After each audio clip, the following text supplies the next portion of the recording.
Assalamualaikum warahmatullahi wabarakatuh. Halo, apa kabar? Ketemu dengan kami, saya sendiri Aulia Fazi dengan NPM 2340401073. Dan tentunya saya tidak sendiri dong. Saya di sini ditemani dengan partner saya, ada. Perkenalkan, nama saya Sarah Sandriani dengan NPM 2340401075. Nah, sebelumnya kami dari Universitas Borneo Tarakan, Fakultas Ekonomi, Program Studi Manajemen Lokal C2 Manajemen. Nah, tentunya teman-teman pasti penasaran dong, siapa sih cowok ganteng yang berada di tengah-tengah kami ini? Nah, beliau adalah senior kami di Universitas Borneo Tarakan bersama anak manajemen ya tentunya. Dan beliau adalah saudara Abdul Salam. By the way, bagusnya kita panggil apa ya, Teh? Mas Salam atau Bang Salam nih? Aduh, gimana enaknya nih Bang? Bebas. Abang Salam aja ya. Baik. Oh iya, bagaimana kabarnya Bang Salam hari ini? Alhamdulillah baik-baik. Alhamdulillah. BTW ada nggak sih yang tahu siapa sih itu Rocky Gerung? Tahu nggak, Ras? Tahu, kalau nggak salah itu yang pendapatnya bilang kalau pembuat hoax terbaik adalah penguasa. Nah, tepat sekali tuh. Aku sempat tertarik nih dengan topik itu, pembahasan yang kayak kalau hoax tuh paling banyak diberikan, paling tidak memberikan ketidakadilan, itu sangat berbahaya nggak sih buat masyarakat, buat apalagi negara kita sendiri nih? Nah, tapi kalau kayaknya itu aku nggak kurang tahu sih. Tapi tergantung dari hakimnya juga kali ya.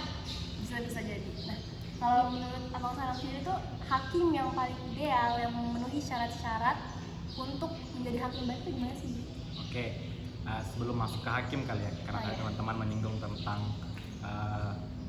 peradilan nih. Iya. Jadi memang kalau dalam berkehidupan negara dan masyarakat itu kan sering nih dari konflik. Nah, cuman kadang konflik ini itu dapat diselesaikan secara kekeluargaan, selesai. Cuman ada juga nih kadang konflik yang tidak akan selesai nih dan panjang. Jadi butuh suatu institusi untuk mewadahi itulah untuk menyelesaikan apa yang menjadi masalah. Dan memang juga termaktub dalam pasal 1 ayat 3 UUD kita 45 itu mengatakan kalau negara kita ini itu negara hukum. Yang memang kita semua punya landasan untuk bagaimana menyelesaikan masalah. Iya. Nah, kalau teman-teman tanya nih tentang apa nih syarat-syarat dari hukum yang ideal. Jadi saya mengambil tokoh yang memang ahli di bidangnya, itu Al-Mawardi namanya, yang dimana dia menjelaskan kalau syarat-syarat hukum ideal itu yang pertama dia sehat secara jasmani dan rohani. Tentu butuh kesehatan yang mumpuni untuk menyelesaikan satu perkara, dan juga secara rohani nih jangan sampai ada kondisi maupun fisik dan jiwanya itu terganggu. Oleh karenanya penting untuk mengambil keputusan secara objektif, yang tentu itu didasari dari kesehatan. Kemudian yang kedua memiliki kecerdasan dan kemampuan. Ya tentu dong, nggak mungkin nih si seorang hakim nggak punya penyelesaian, ataupun ketika ada yang menjadi janggal dalam masalahnya, dia punya problem solving. Jadi memutuskan ataupun memikirkan apa solusi yang harus diberikan. Kemudian yang ketiga itu laki-laki.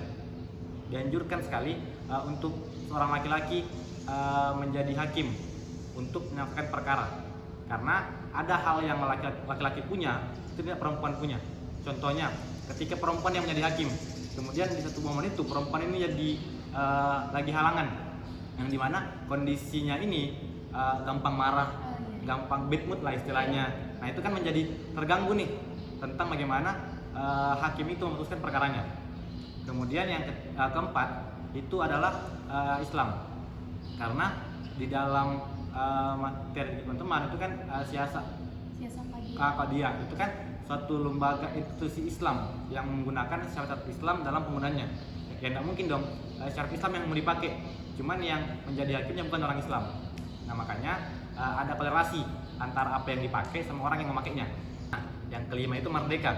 Jangan sampai si hakim ini ada intervensi dari suatu orang yang menjadi atasannya, atau jangan sampai jadi budak lah istilahnya. Jadi dia memang harus memikirkan nih apa yang menjadi masalahnya, apa yang harus diselesaikan tanpa intervensi. Nah karena yang di poin ke-6 itu keadilan. Jadi si hakim betul-betul harus adil nih. Yang kayak tadi nih teman-teman singgung, kalau ada hakim yang seenaknya aja menindas bahkan, nah, makanya perlu keadilan nih untuk seorang hakim bagaimana menyelesaikan masalah. Nah yang terakhir itu adalah dia si hakim ini harus memiliki kemampuan di bidangnya. Ya tidak mungkin dong seorang pengusaha yang menjadi hakim, tidak mungkin juga seorang pembalap nih menjadi hakim. Nah oleh karenanya pentingnya seorang hakim ini harus memang ahli nih kompeten di bidangnya, yang menguasai baik itu secara Al-Quran, hadis, ijma dan qiyas. Jadi ketika mengambil keputusan ataupun menyelesaikan masalah, dia punya landasan yang kuat dari apa yang dia pahami. Nah itu syarat ideal seorang hakim menurut Al-Mawardi, yang dimana ketika 7 ini kriteria yang terpenuhi, maka yang teman-teman singgung tentang terakhir Rocky Gerung adalah gitu, tentang hakim ini seenak aja mengambil keputusan, tidak adil, menindas rakyat.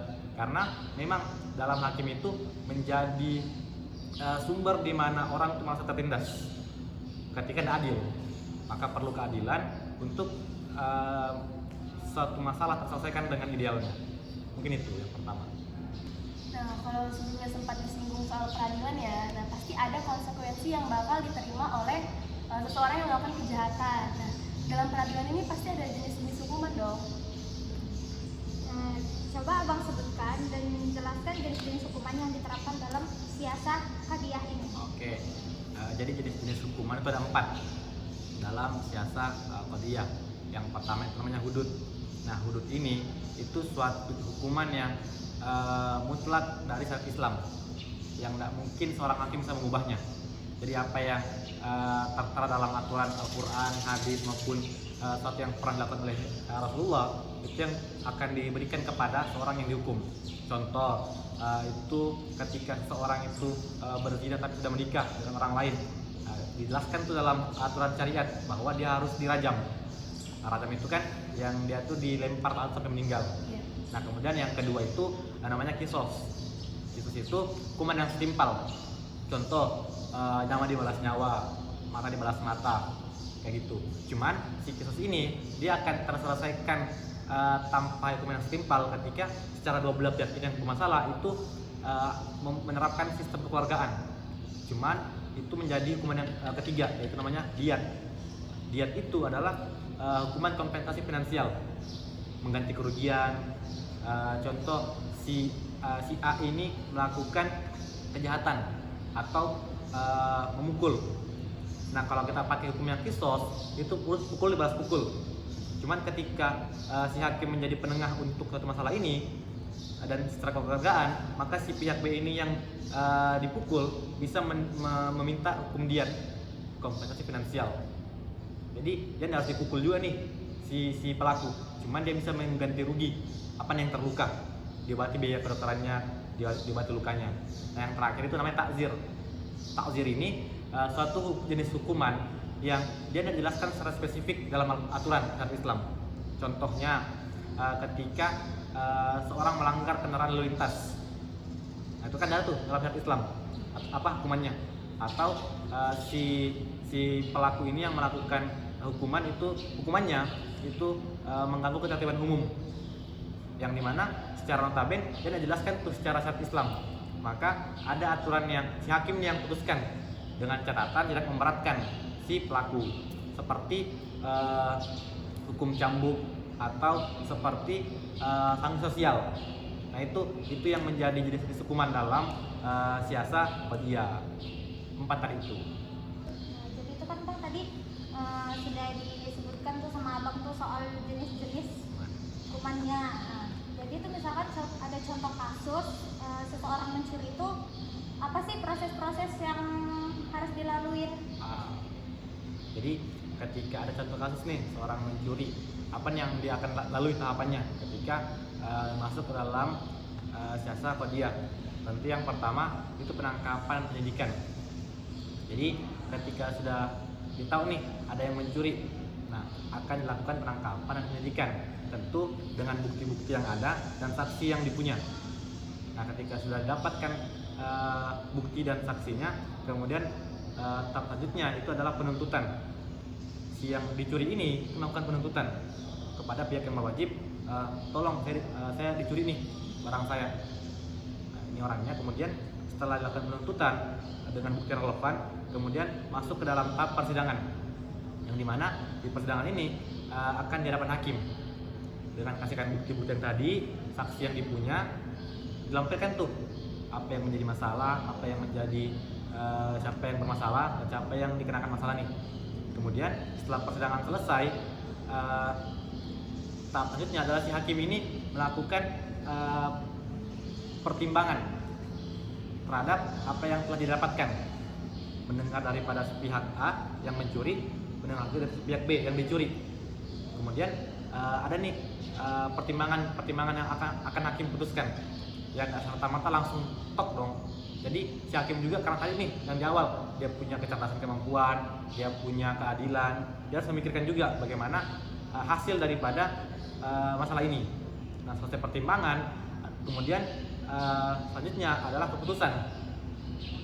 Setelah semua nih dilakukan ke skemanya, nah baru masuk ke dalam putusan.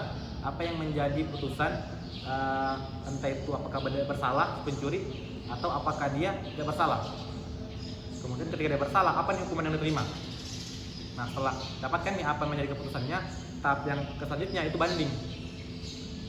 Apakah si tersangka ini menerima hukumannya atau keberatan? Karena dalam tahap peradilan itu kan butuh keadilan. Jangan sampai ada nih yang terberatkan dengan hukumannya sama ada yang teringankan, yang menjadi tidak seret lah istilahnya. Nah, yang terakhir baru ke dalam tahap pelaksanaan. Jadi selesai semua sudah diselesaikan sama hakim, masuk dalam tahap pelaksanaan. Nah, tahap pelaksanaan ini yang berhak untuk melakukannya adalah pihak otoritas yang berwajib. Nggak boleh si yang dicuri nih yang melakukan hukumannya, entah itu kepolisian atau kejaksaan yang melakukan hukumannya, entah dia dipenjara kah atau dia dikenakan tadi yang diet, kompensasi finansial. Apakah dia mengganti rugi aja, apakah dia dicambuk atau sanksi sosial, ataukah dia harus memang betul-betul menjalankan hukumannya. Jadi tidak serta-merta langsung ini mencuri nih Pak, oke hukum, tidak boleh. Jadi perlu pertimbangan nih, ada mencuri nih Pak, oke mana bukti-buktinya? Bukti ada nih barang yang dicuri, ada saksinya, ada ini saksinya. Kemudian baru masuk ke persidangan. Jadi tidak boleh main hakim sendiri. Kenapa? Ketika main hakim sendiri, itulah yang menyebabkan tidak adilan. Yang sering dilihat kan kalau di medsos itu ada yang mencuri langsung dipukul-pukul nih sampai bonyok, bahkan ada yang meninggal bahkan. Itu kan tidak adil tuh. Jadi perlu adanya prosedur yang memang sesuai dengan si siasa dia ini. Begitu. Jadi itu kan Bang, dari poin-poin yang sudah Bang jelaskan tadi itu kan pasti ada tujuan utamanya tuh. Jadi apa sih tujuan utama dari siasa Kadiah ini dalam menjaga keadilan sosial? Oke, baik. Kalau bicara tujuan, ya pasti adanya tindakan ada dong juga tujuannya ke depannya. Jadi tujuannya si siasa Kadiah ini tentu yang pertama menegakkan keadilan tanpa memandang sosial. Baik dia kaya, orang kaya kah, baik dia punya kekuasaan yang tinggi kah, ya kalau salah, baik dia orang yang berkurangan secara ekonomi kah, kalau salah tetap salah. Jadi menegakkan keadilan tanpa memandang tadi apa yang menjadi benar, apa yang salah. Kemudian tentu yang kedua adalah melindungi HAM, hak asasi manusia. Karena setiap insan manusia pasti punya HAM yang harus dilindungi. Yang tidak mungkin orang itu bisa senangnya ganggu orang lain. Makanya perlu HAM ini dijaga dengan keadilan tadi. Kemudian untuk menjaga ketertiban masyarakat. Karena bayangkan aja kalau tiba-tiba ada orang nih yang tiba-tiba mengganggu masyarakat tanpa dihukum, ya dia akan senaknya kan mengganggu tiap hari, dan itu kan mengganggu kenyamanan yang lain. Dan yang selanjutnya itu memperbaiki dan merehabilitasi si pelaku tadi. Jadi sudah didapat nih orang yang punya kejahatan, orang yang bermasalah. Nah, dia harus diperbaiki nih. Karena kan sebaik-baiknya manusia kan adalah manusia yang memanusiakan manusia. Jadi ketika sudah ditahu nih ada yang salah dan dilakukan secara peradilan, ya harapannya ketika sudah dihukum nih dia menjadi baik. Jadi kejahatan akan berkurang. Begitu. Itu sih kalau yang menjadi tujuan. Karena penting sekali untuk menciptakan lingkungan masyarakat ataupun negara itu kan menjadi yang aman, tentram, damai kan, tanpa kejahatan. Karena itu kan menjadi harapan semua orang. Ketika tidak adanya peradilan, maka akan orang seenaknya melakukan kejahatan, pencurian, membunuh, bahkan memukul. Makanya ada satu lembaga yang harus menjadi penengah tadi itu antara orang yang bermasalah sama yang diganggu nih masalahnya. Itu sih, karena memang penting sekali untuk ada pihak penengah untuk menyelesaikan tadi. Makanya ada hakim yang betul-betul punya syarat-syarat kriteria, ada juga prosedur yang harus dilalui, tidak sembarangan. Karena berkehidupan bernegara pasti mengharapkan ketenangan, ketenteraman bahkan, dan kesejahteraan. Itu sih kalau tujuannya.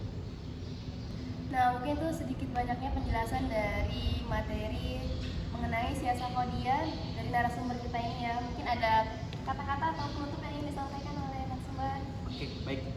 Yang pertama terima kasih buat Aulia dan Saras telah menjadikan saya narasumbernya. Kemudian yang saya mau sampaikan, kalau apa yang saya sampaikan tadi bukanlah mutlak kebenaran. Jadi begitu banyak nih referensi lain ataupun tokoh-tokoh lain yang memang ahli di bidangnya yang bisa menjawab kayak tadi.